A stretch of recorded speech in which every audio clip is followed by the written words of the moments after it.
अच्छा इमेजिन करो कि तुम्हारी लाइफ में है ना अचानक से बहुत सारी प्रॉब्लम्स आ जाती हैं। ठीक है, तुम्हारी गर्लफ्रेंड तुम्हें छोड़ के चली जाती है, या फिर तुम्हारी क्रश तुम्हें भाव देना बंद कर देती है, ब्लॉक कर देती है।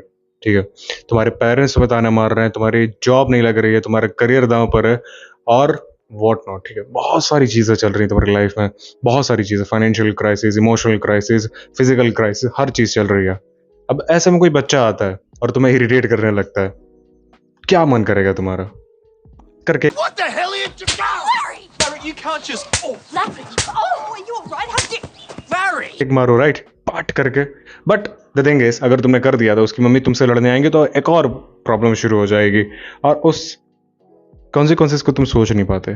तुम पाट करके एक मार देते हो और उसकी मम्मी आ जाती है, तुम्हारे ऑलरेडी जो चैलेंजेस चल रहे थे उनमें एक और ऐड हो जाता है। So this is called the negative feedback loop. ठीक है, इसमें क्या होता है कि आपके साथ ऑलरेडी बहुत सारी चीज़ें बुरी हो रही होती हैं, एंड जिसकी वजह से आपका इमोशनल रिस्पॉन्स ऐसा हो जाता है कि आप जो अच्छा चल रहा होता है, जिसको अवॉइड किया जा सकता था, जिस बुरी चीज़ को, आप उसको भी खराब कर देते हो। ठीक है, तो इस चीज़ से कैसे निकला जाए, आज हम लोग उसी बारे में बात करने वाले हैं। एंड आपको लगेगा, आई नो आपको लग रहा होगा ये भी बाकी सारी वीडियोस की तरह होगा, बाकी यूट्यूब पे जो चलती है वीडियोस फेक एंड क्या कहते हैं, बस जस्ट पीपल प्लीजिंग, वैसी नहीं है। See man, just give me some time and I will prove it to you. ठीक है, ये वैसी वीडियो नहीं है। एंड मैं सिर्फ आपसे इतना ही चाहता हूँ, बस अटेंटिवली एक बार सुनो, एंड आपकी लाइफ में बस उतना मिनट दे दो जितने मिनट की ये वीडियो है। माइट भी पूरी लाइफ आपकी चेंज कर दे। सो या सो द थिंग इज, सबसे बड़ा हैक है इमोशनल मैनेजमेंट, या फिर कहते हैं EQ। ठीक है, इमोशनल क्वोशंट को मास्टर करने का वो है इमोशंस को ऑब्जर्व करना। इमेजिन करो कि एक स्काई है। ठीक है, स्काई में बहुत सारे बादल होते हैं, वैसे ही हमारा एक दिमाग है, उसमें बहुत सारे थॉट्स होते हैं।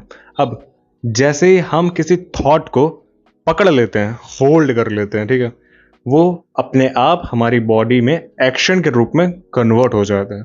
लाइक मुझे ये वीडियो बनाने का थॉट आया, एंड मैंने उस थॉट को कैच कर लिया, पकड़ लिया, होल्ड कर लिया। उससे क्या हुआ कि अपने आप वीडियो बनने लगी। अभी अगर मैं उस आइडिया, उस थॉट को होल्ड ना करता, मैं उसको जाने देता, तो मेरे वो सबकॉन्शियस में चली जाती है और वो कभी मुझे मिलती भी नहीं। ठीक है, सेम अगर आपको जैसे पॉर्न देखने का अर्ज आती है, या फिर स्मोकिंग की अर्ज आती है, बहुत सारी चीज़ें आती हैं। ठीक है, दिमाग में हमारे 24 घंटे बहुत सारी चीज, थाउजेंड्स ऑफ थॉट्स चलते रहते हैं, बट उनमें से कुछ ही ऐसे होते हैं जो हमें ट्रिगर करते हैं, जैसे कि अर्ज ही हमें। ठीक है, अर्ज क्या होती है? ट्रिगरिंग होती है, यानी कि क्या कहते हैं, एक्साइटमेंट या फिर गिल्टी प्लेजर जगा देती है हमारे दिल में। तो हम उस थॉट को पकड़ लेते हैं।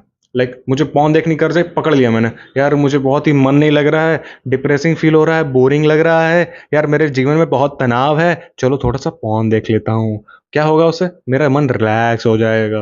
पर क्या एक्चुअल में रिलैक्स होता है? नहीं होता। वो बात अलग है, वो तो टॉपिक ही अलग है। बट अगर हमने उस थॉट को पकड़ लिया, मान लो तुमने मुट्ठी नहीं भी मारी, मान लो तुमने सुट्टा नहीं भी फूका, लेकिन अगर फिर भी तुमने उस थॉट को, उस आइडिया को होल्ड कर लिया, मैं तुम्हें लिख कर देता हूँ कि वो चीज़ कन्वर्ट होगी एक्शन में। आज नहीं तो 2 दिन बाद, 5 दिन बाद वो कन्वर्ट होगी ही होगी, या फिर आपके वो इतना दिमाग में घर कर जाएगी कि आपकी दूसरी चीज़ों में से फोकस ही चला जाएगा, एंड आप 24 घंटे उसी चीज़ के बारे में सोचते रहोगे। जैसे कि नो फैप लोगों के वाले में होता है, जो नो फैप फॉलो करते हैं वो 24 घंटे वही तो करते हैं। चलो मान लो उन्होंने 180 दिन की स्ट्राइक पूरी कर ली, 180 दिन तक उन्होंने पॉर्न नहीं देखा, लेकिन all their thought is of porn, right? So उनके देखने ना देखने से क्या फ़ायदा? तुमने छोड़ा ही इसलिए था ताकि तुम अपने बाकी सारी चीज़ों का एंजॉय कर सको, एंड तुमने उन सारी चीज़ों को एंजॉय करने का डिसीजन ही नहीं लिया। So it is worthless. Same, आज नहीं तो कल तुम पॉर्न देखोगे, अगर तुम नो फैप स्ट्रिक पे हो, तुम्हें क्या करना है? उस आइडिया को ही छोड़ देना है खुले आसमान में, वो अपने आप चला जाएगा, अपने आप सन उगता, अपने आप डूब जाता है, अगर हम उसको होल्ड ना करें तो। ठीक है, वैसे ही थॉट्स के साथ है।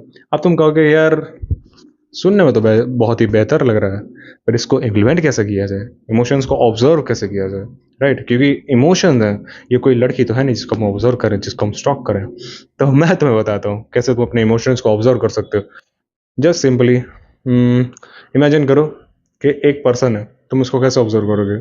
उससे अलग होकर, राइट? अगर तुम उसके बगल में घुस जाओगे तो तुम उसको देख ही क्या पाओगे, राइट? तुम उससे थोड़ा सा दूर जाओगे, थोड़ा सा हल्का सा, तब तुम उसको देख पाओगे। अगर किसी को नज़र रखनी होती है किसी के ऊपर, तो वो उसको दूर से ऑब्जर्व करता है। बस तुम्हें भी वही करना है, तुम्हें अपने आप को ऑब्जर्व करना है। अब तुम कहोगे वो कैसे?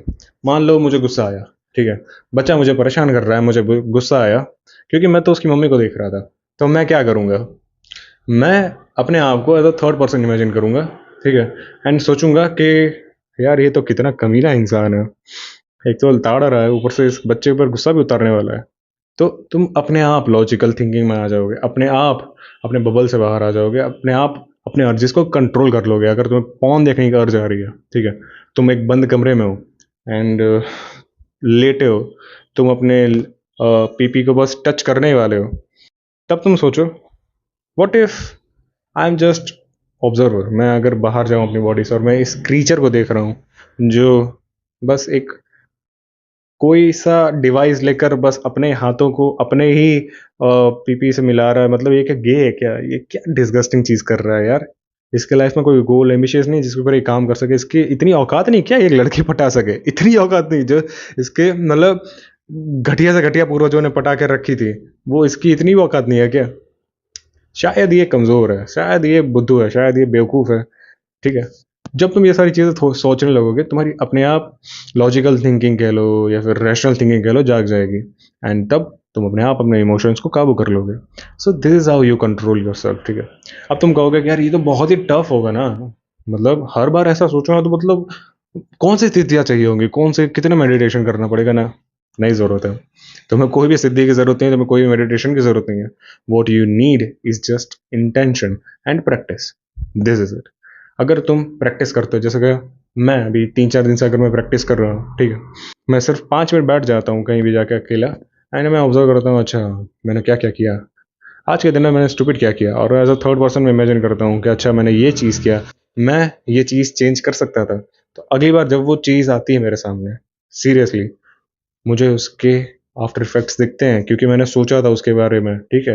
मैंने एज अ थर्ड पर्सन सोचा था कि इस मोमेंट पे इस पर्सन का कैसा रिस्पॉन्स होना चाहिए, लॉजिकली, रैशनली, इमोशनली कैसा ये बिहेव करना चाहिए, and that's how how I counter every time that's similar situation. So this is how you can develop this skill. तुम जब 3-4 बार 5 बार 5-6 1-2 हफ्ते ट्राई करते हो, तुम्हारे अंदर अपने आप ये स्किल आ जाती है, एंड तब तुम कहोगे wow, life is change, life is cool, life is pleasurable, and this is it.